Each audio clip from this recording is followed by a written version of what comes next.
Welcome to another episode of Kiss My Assets. The transparency, the openness, the communication is more than you could expect. I'm sold. Don't let the fact that you don't know something or don't know enough about something hold you back. I knew I wanted to invest. What better way to invest than to invest in what I already know that I love, which is real estate. It was initially the 12% return, but it quickly turned into the people. Welcome to another episode of Kiss My Assets. We have some really interesting stuff to talk about today in the world of multifamily. And on this podcast, we look at recent news articles that are affecting multifamily from the perspective of an owner or an investor in apartment buildings across the country and specifically in Arizona. So this is always a fun podcast. We can see what some of those trends are, what's kind of happening out there. And then for you, our listeners, it gives you the opportunity to get a kind of a summary of some of the new things that are happening. And I'm Jameson. I'm CEO of Neighborhood Ventures. And today I have two special guests who bring a really interesting perspective because they are property managers for Neighborhood Ventures, working with our residents at our building. So we have Heather Andrews. Hi, Heather. Hi. And we have Bella Hoffman. Hi, Bella. Hello. So if you are like us and you follow the news around commercial real estate and around multifamily, there's a lot of interesting things in the news on a regular basis right now. And we want to dive into a couple of these things. Probably the most important thing is that today is we're recording this on Tuesday, November 14th, and the CPI numbers just came out where inflation was flat in October from the prior month. And this is really important for real estate for a few key reasons. If you're looking at what interest rates are doing, and interest rates are really tied to real estate because anytime you're buying a house or you're buying a building, you're going to get a loan on that property at the current interest rate. So people who follow what's happening with interest rates, what they actually need to be following is what's happening with inflation. If you want to know what's going to happen with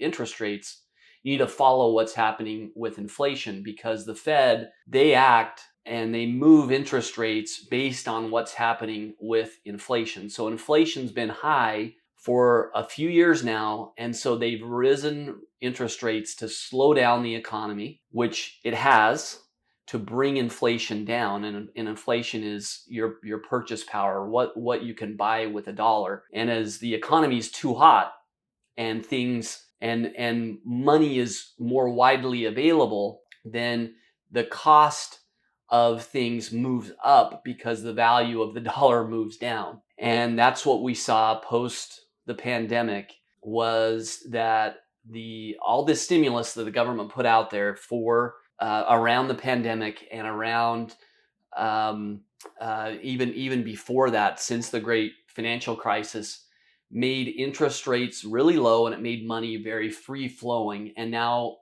then we hit this wall where inflation was very high in the almost double digits for a few months there on a year-on-year basis. And the Fed has a target of 2%. So they're okay if inflation goes up 2% a year.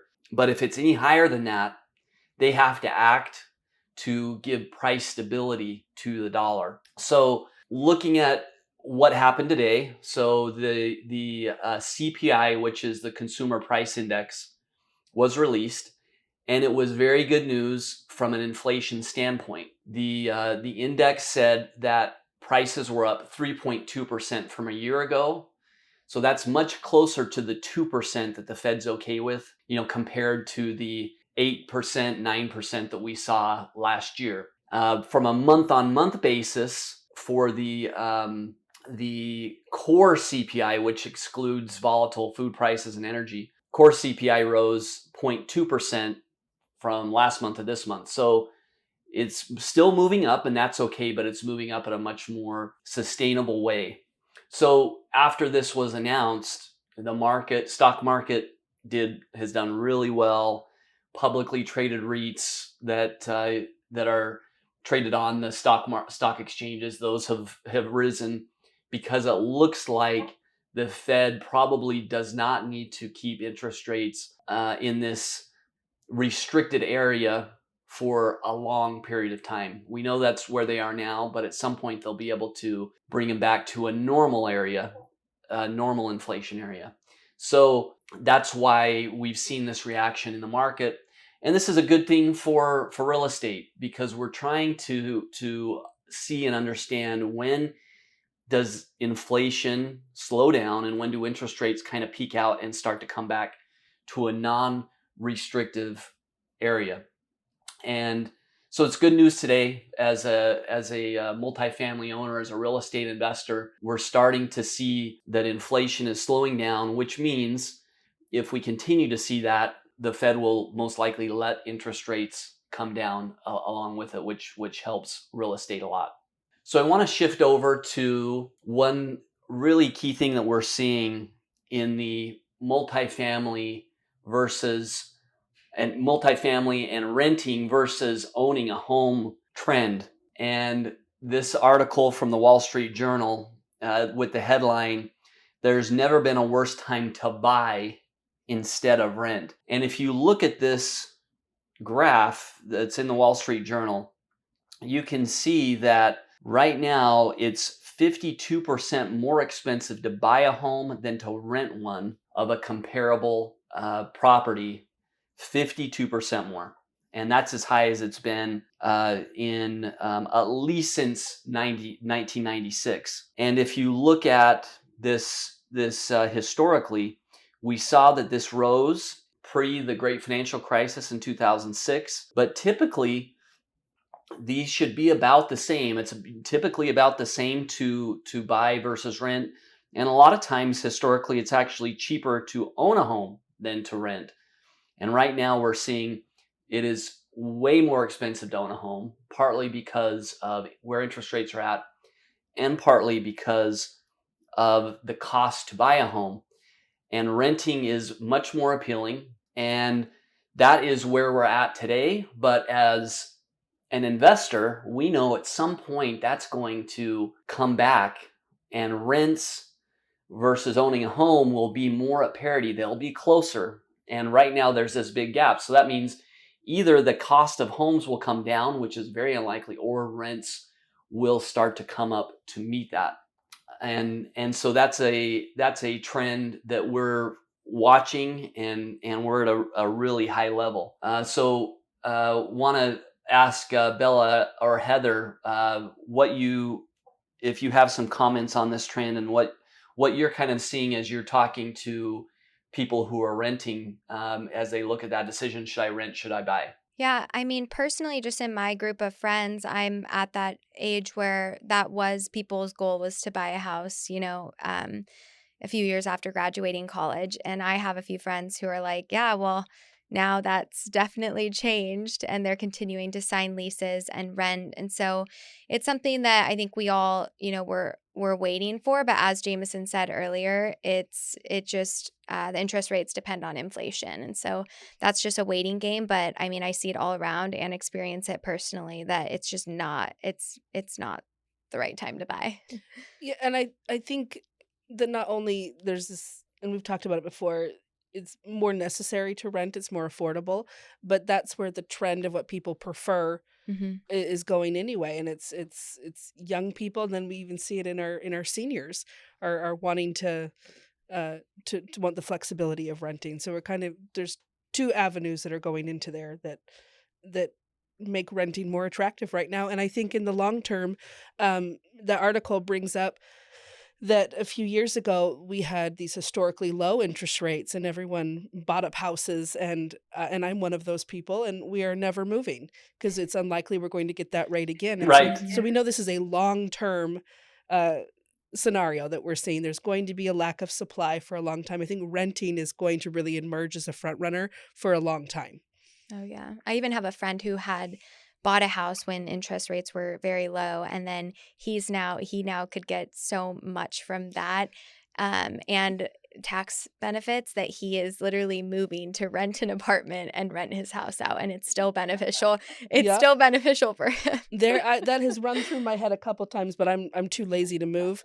But yes, there is so much equity Right. that happened very quickly. But I don't like Yeah, to and it's move. kind of it's backwards. And what ends up happening is that over time things get back to a normal fundamental market. And right now we're not in that. We are in a really weird time where we see this big discrepancy, 52% higher to buy versus rent, which is the highest it's been in this Wall Street Journal article. I think they say for 40 or 50 years. Well, One of not the other key things 1996. since That makes 96, yeah. made me feel old when you said 40. Yeah, it's a different time period, and I think the people that are emerging as the most successful from this kind of are people who are willing to adapt, that were looked at the interest rates and kind of accepted what it was, and then how do I adapt? How do I make this work for me? We're seeing multifamily really shine in this time period. Well, and that's where, as a owner of multifamily, we rents have really flat line. They have not declined in areas like Phoenix, but they haven't gone up with the cost like buying a home has. And there's multiple reasons, and I want to talk about one of those reasons why that's key. In this article from Phoenix Business Journal talks about how Phoenix metro multifamily market tilts in favor of renters, and that data shows more than 3,300 new Valley apartments came online in Q3. So what happened is when interest rates were low, a lot of builders and apartment owners and builders went and started building apartments. And there was also a backlog of folks who were in the process of building apartments that couldn't get through during the COVID process. And so we knew as we came into this year, there was going to be a lot of new apartments coming on the market. And you see this if you're in an area like Phoenix, as you just drive around, you see apartments that are nearly completed, recently completed, in process. And these were all planned years ago. This doesn't happen in the last 6 months. These are a couple of years ago. And this article talks about how because of this new supply that's come on the market, that median rent has stayed flat, in some cases gone down a little bit by a couple of points. And then you also have to look at what's going to happen next. As these units come online and they get completed, they get leased up, we're going to see another cliff of units get completed because new projects are not starting because of where interest rates are at. So, we've seen this supply go up, and as they get completed, now there's going to be another cliff, and we start to see this for 2025, 2026. A lot of the units that were planned will still come on the remainder of this year and 2024. And then as we look into 2025, 2026, we start to see a cliff and a drop off of new units. So that might be the time when rents come back up and catch up with this difference between renting and buying, because at some point that will come back together. Well, I know this is something now that I follow very closely. Now that we are working in this kind of space of multifamily, that kind of every article, every kind of expert is signaling that spring 2024, we might see a jump in rents again. That right through the end of this year, there's this softening, this, a little bit, work a little harder to get leases, but then just coming up in the spring, we're going to see the jump. There's this pendulum. I love that example. There's always a pendulum when we see extremes. It's going to settle back and it's going to swing. And I think the stabilizing is coming. It's just kind of being patient through this period. Yeah, and I hate to give a time frame to anything because you're usually wrong when you put a time frame on it. I'm never wrong. With that's why I'm glad you can, but I'm not going to do it. But But what we do know, and what you're saying is true, is in the long term, at some point, it does stabilize. And we don't know exactly when, but we know that next year we'll continue to see a high level of new units come online, meaning get completed and people can go and rent those.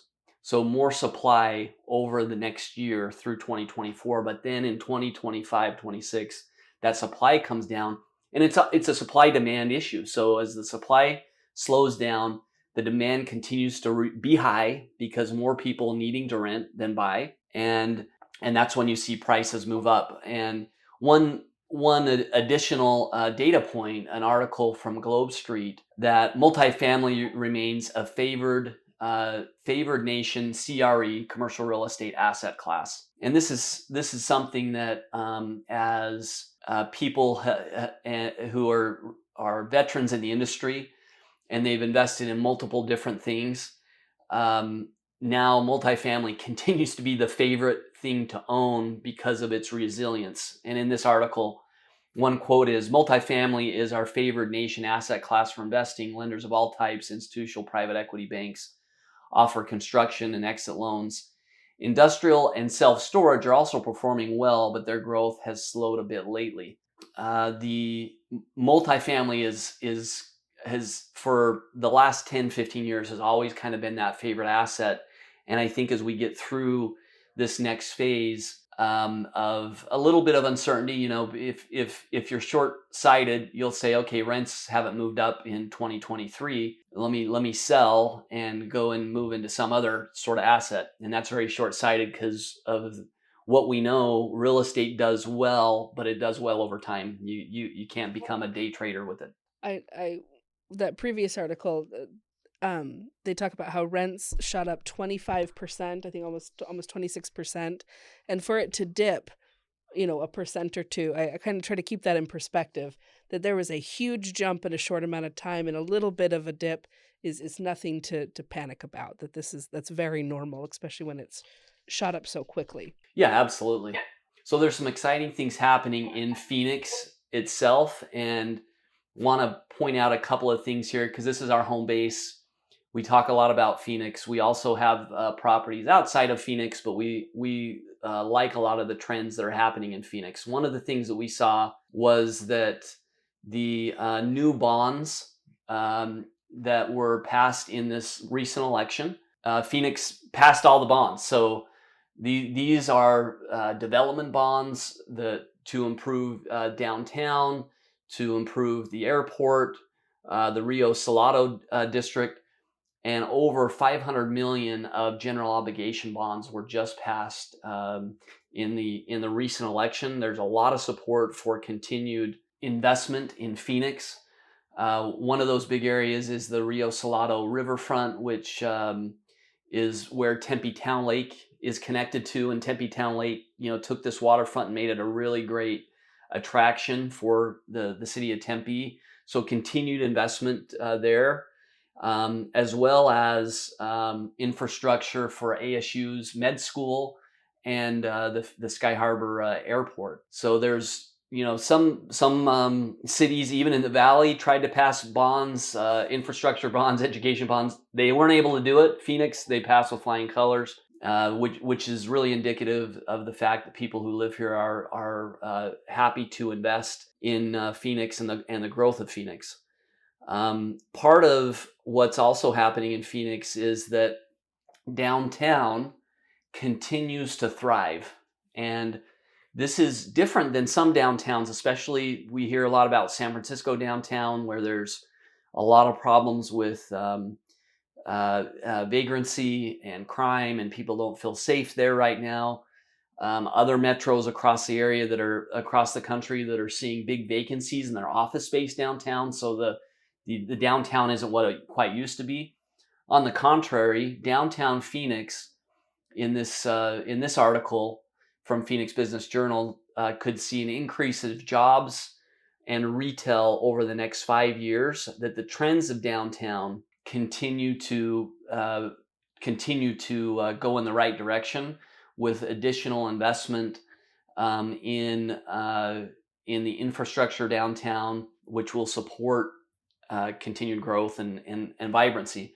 And I think it's really important that downtowns do well. If you live in an area where the downtown is a place to go and it can kind of be the core and a strong core, then it can be vital and kind of the lifeline for the growth of the rest of the area. If your downtown core is not strong, and Arizona saw that in the late 80s and 90s, and everyone wants to live in the suburbs, you don't quite have the vibrancy in the area as a whole. So downtown Phoenix, I think, is really in a good position to continue to be a strong, vibrant, kind of the heartbeat of the Phoenix area. I think that the correlation between the job growth and then also the amount of things that are new and upcoming as far as buildings and companies moving here, everything going up, it definitely makes sense. Focusing more on that Rio Salado riverfront in the article by Phoenix Business Journal, it talked about how some of the plans on top of the funds from the city, it says this could result in an additional investment of up to $100 million from private companies with 350,000 square feet of new retail, restaurant, entertainment, or hotel space and hundreds of new jobs. That right there, I think, is going to be a great addition to that area specifically, because even when Parents Weekend happens at ASU, constantly parents and families are staying in either the North Scottsdale area or the Old Town area where there is more of that life. Um, and Tempe has, a ton of life, but it's more so college oriented from what I've experienced. And so building out that area to have it, be similar to the waterfront area of Old Town Scottsdale is going to be very beneficial to the area and everyone that comes to town for big events like that in Tempe. Yeah, and I love how in Arizona we get really creative with the resources we have. Because if you come to Arizona and you're like, oh, there's a river. Where's the river? There is no river that is free flowing in Arizona. Sometimes it gets full. The river bed gets full if there's a big rain or there's a lot of water coming from the mountains. But what the city of Tempe has done is they pooled that water in a small reservoir right in the middle of the city. And this Rio Salado runs all the way through the Phoenix Valley. So and Senator McCain had some really great ideas of how to take what the city of Tempe did and bring that throughout the valley. And as you mentioned, what the city of Scottsdale is doing with the canals. So we get really creative in the desert to try to bring the water to the people, the limited amount of water that we have. And the last thing that we'll end with today is an article that Phoenix is the second hottest market for real estate in 2024, according to the ULI study that was released last week. So ULI is the Urban Land Institute, and it's basically the association for real estate developers nationally. And as ULI did this study, talking to developers, doing surveys, Phoenix is now ranked number 2, just behind Nashville. And we popped over Dallas. And so Dallas is 3rd, Nashville's 1, Phoenix is 2. And this just kind of goes to show that what we're doing here is not only important to the people who live here, but that people across the country are taking interest in what's happening in Phoenix. The survey and the study is not just people in Arizona. This is looking at all the markets across the country. And we've heard a lot of cool things about Nashville. That's great. But Nashville is a lot smaller of a footprint than Phoenix. So for us to continue to be at the top, and Arizona has been at the top of these for many, many years now. And as we look at 2024, number 2 again. So it's an area that we really like for investment.